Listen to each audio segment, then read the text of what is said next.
नमो बुद्धाय जय भीम. आज आपण अशोककालीन धम्मलिपीतील पाठ 24 समान वर्ग भिन्न वर्ण जोडाक्षर पाहणार आहोत. म्हणजेच एकाच वर्गातील पण दोन भिन्न वर्ण अक्षरे जोडणे, दोन भिन्न वर्णाचे एकत्र उच्चारण करणे, लिहिणे या क्रियेस प्रत्येक वर्ण दुसऱ्या वर्गाला जोडता येतो असे नाही. म्हणून तुलनेत पाहता समान वर्ग भिन्न वर्ण जोडाक्षर संकेत फारच नगण्य म्हणजे कमी आहेत. हिंदी में इसे कहा जाता है समान वर्ग भिन्न वर्ण जोड़ाक्षर. एक ही वर्ग के दो अलग अलग वर्ण एक साथ जोड़कर उच्चारण करना, लिखना. इसमें हर वर्ण दूसरे वर्ण के साथ जोड़ सकते हैं ऐसा नहीं, इसलिए तुलना के तौर पर समान वर्ण जोड़ाक्षर संख्या में बहुत कम है. अभी वर्ग कौन से है आपको पता है, फिर भी आप लिख रहे हूँ. क वर्ग, च वर्ग, ट वर्ग, त वर्ग, प वर्ग और अन्य वर्ग. क वर्ग में जो 5 अक्षर है उसमें से क प्लस ख, ख, ग प्लस घ, घ, च प्लस च, छ, ज प्लस झ, झ, मज्झ मतलब ज, ट प्लस ठ, वट्ठ मतलब है उसमें का वट्ट है.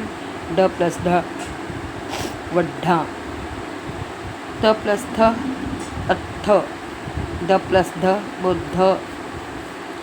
प प्लस फ, फ, पुप्फ.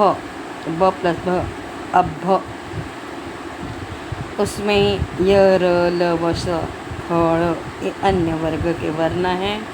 इसके जोड़ाक्षर हम कल देखेंगे. आज हम सिर्फ एक ही वर्ग के 5 वर्ग के ही जोड़ाक्षर देख रहे हैं. तो यहाँ क वर्ग में सिर्फ 2 जोड़ाक्षर आते हैं. क ख से जोड़ा जाता है, ग घ से, यानी पहला, दूसरा, तीसरा, चौथा ऐसे हर वर्ग में जोड़ाक्षर देखेंगे. तो पहला से दूसरा वर्ण जोड़ा है, तीसरे से चौथा. दूसरा और तीसरा वर्ण जोड़ा नहीं, या पहला और चौथा वर्ण जोड़ा, ऐसी संख्या नहीं दिखती. तो यहाँ हम क से ख जोड़ेंगे. जो भी वर्ण हमें लिखना है, जो वर्ण प्रथम उपचार में आता है, यानी पहिला वर्ण चा उच्चारण होतं तो सुरुवातीला लिहायचं आहे आणि नंतरचा खाली. ख, दुःख मतलब, और इसमें ही खो जोड़ना है. आपको समझ आए इसलिए बड़ा अक्षर लिख रही हूँ, नहीं तो इसी एक अक्षर में आपको लिखना है एक ही लाइन में. जब हम असाइनमेंट करेंगे तो हमारे वर्ण सही आने चाहिए, इसलिए एक ही लाइन में लिखने का प्रयास करें. गच्छ, च का उच्चारण प्रथम आता है, छ का बाद में.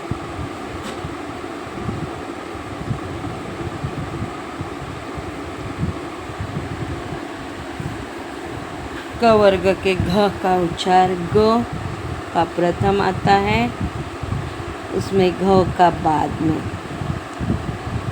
जो उच्चार प्रथम आता है उसे प्रथम लिखना है, जो का प्रथम आता है और जो का बाद में. मज्झ.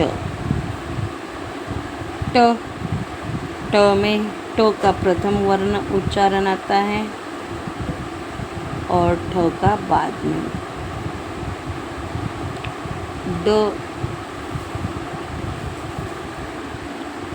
ड का प्रथम उच्चारण आता है और ढ का बाद में.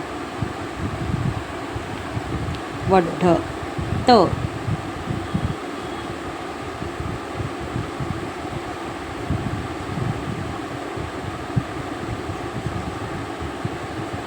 वत्थ. द,